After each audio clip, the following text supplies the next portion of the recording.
আসসালামু আলাইকুম। আমি সোহানা বলছি। আর আজকের ভিডিওতে আমরা সূরা লাহাব সম্পর্কে জানব। সূরা লাহাব হচ্ছে মাক্কি সূরা এবং এই সূরায় ৫টি আয়াত রয়েছে।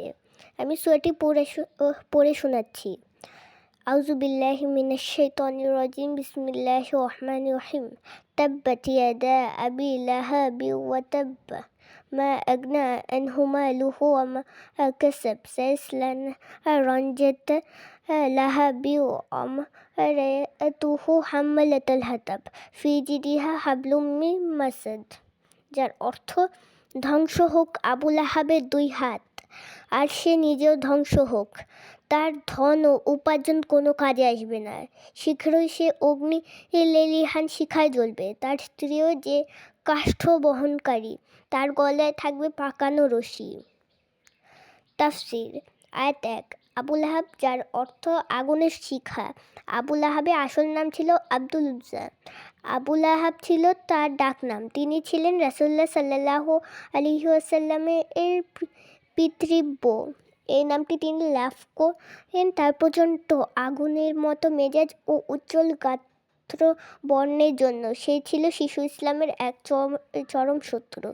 যখন মহানবী কুরাইশ গোত্রের সকলকে এবং তার নিজের আত্মীয় স্বজনদের এক আল্লাহর প্রতি ইবাদতের প্রতি আহ্বান করলেন, মানুষের কৃতকর্মে পরিণাম ও পাপ সম্বন্ধে সতর্ক করলেন, আবু লাহাব রাগে অগ্নিশর্মা হয়ে রাসূল সাল্লাল্লাহু আলাইহি ওয়াসাল্লামকে অভিশাপ দিলেন।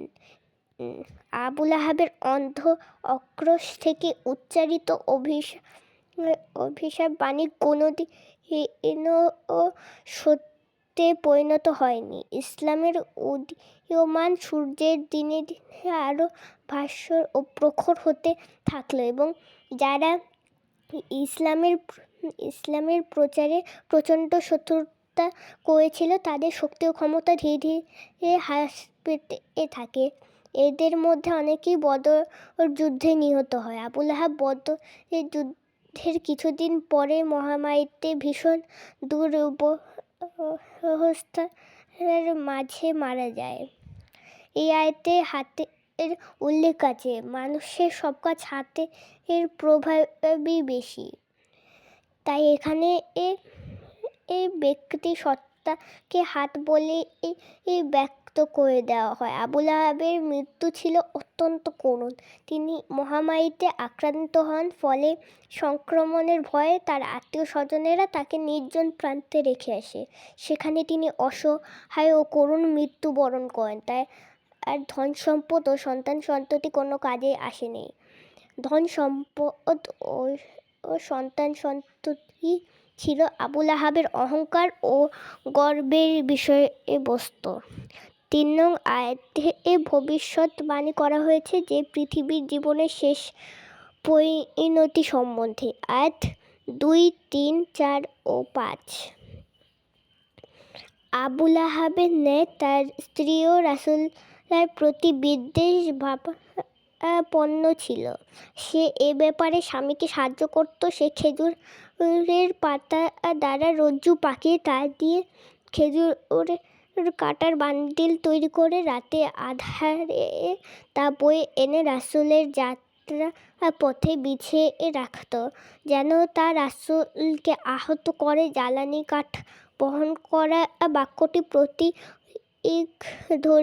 এর দ্বারা আবু লাহাবের স্ত্রীর চরিত্রের বৈশিষ্ট্যকে তুলে ধরা হয়েছে। সে ছিল দুষ্টু প্রকৃতির, মানুষের মাঝে বিবাদ বিসংবাদের সৃষ্টি করা ছিল তার স্বাভাবিক ধর্ম। রাসূল সাল্লাল্লাহু আলাইহি ওয়াসাল্লাম ও তার অনুসারীদের কষ্ট দেওয়ার জন্য আবু লাহাব পত্নী নিন্দা কার্যের সাথেও জড়িত ছিল, যাদের বিবাদ বিসংবাদ সৃষ্টি হয়। তার এই চারিত্রিক বৈশিষ্ট্যকে ইন্ধন বা জ্বালানি কাঠ নামে আখ্যায়িত করা হয়েছে। এটা ছিল তার অন্যতম পাপ। এর দ্বারা আর এক রকমের আগুন ও অন্য আরেক রকমের এর দই দ্বারা সে বেষ্টিত হয়েছে। আগুন কী হবে? তার পরলোকের শাস্তি, এবং দড়ি বা পাকানো রজ্জুটি হচ্ছে পাপের দাসত্ব করার প্রবণতা। কারণ প্রতিটি পাপ কাজে আত্মাকে হীনতা ও নীচতার ডোরে বেঁধে ফেলে এবং শেষ পর্যন্ত সে তার আত্মার স্বাধীনতা হারায় ও পাপের কৃতদাসে পরিণত হয়। এইভাবেই পাপীরা তাদের শেষ পরিণতিকে নির্ধারিত করে নেয়। এটাই হচ্ছে এই সূরার নৈতিক উপদেশ। তো আপনাদের কাছে এই ভিডিওটি কেমন লেগেছে কমেন্টে জানাবেন।